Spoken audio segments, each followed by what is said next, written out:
আমরা জানি আস্তাগফিরুল্লাহাল্লাযী লা ইলাহা ইল্লা হুয়াল হাইয়ুল কাইয়্যুম ওয়া তুবু ইলাইহি, ক্ষমা চাওয়ার এই দোয়া আস্তাগফিরুল্লাহি রাব্বি মিন কুল্লি যামবি ওয়া তুবু ইলাইহি, আস্তাগফিরুল্লাহি রাব্বি মিন কুল্লি যামবি ওয়া তুবু ইলাইহি। এই দোয়া তো খুঁজে পাওয়া যায় না, রাসূলের নামে আসলো কি করে? কে জবাব দিবে? ঢাকা শহরের বংশালী হচ্ছে আহলে হাদিসের মূল ভিত্তি। বংশালের সুযোগ্য জ্ঞানী মানুষই জবাব দিবে। জবাবের জন্য ঢাকা বংশালী দায়ী মূলত, আমি এটাই মনে করি।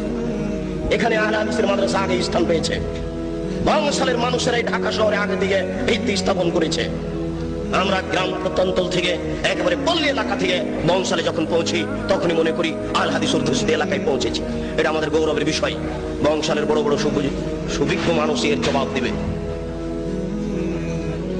যেই দিন বুদ্ধি হয়েছে সেই দিন থেকে দেখেছি আস্তাগফিরুল্লাহ ওয়া লাকুম সালাম দেওয়ার সময়তে এই দোয়া পড়ে আসি। আমার শিক্ষক চাচা মক্তবের মসজিদে আমাদেরকে পিটিয়ে এই দোয়া মুখস্থ করিয়ে নিয়েছেন। এই দোয়ার ভিত্তি কোথায়? কে জবাব দিবে? জবাব দিবে কে? জবাব দেওয়ার জন্য কে প্রস্তুত রয়েছে? আমি সংক্ষিপ্ত আকারে বলে যাচ্ছি, এদেশের এক শ্রেণীর আলেম ধর্ম বিকৃত করছে। আপনারা এটা বিশ্বাস রাখেন, তাহলে আপনারা হক পাওয়ার চেষ্টা করবেন। মাছ দিয়ে ভাত খায় মানুষ, কাঁটা ফেলে খায়। বুদ্ধি আছে, কাঁটা সহ খায় না।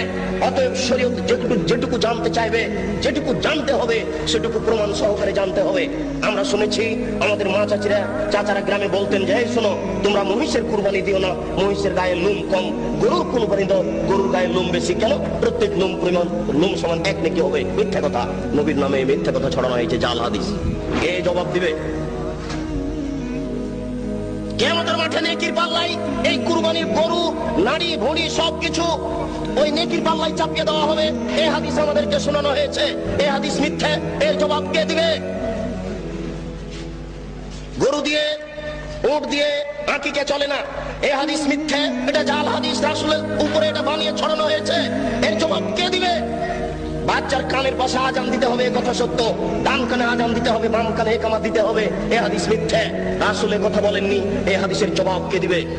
মায়ের দিকে সুনজরে তাকালে কবুল হজের সমান নেকি হয়, এই হাদিস মিথ্যে। মায়ের পায়ের নিচে জান্নাত, এই হাদিস সত্য।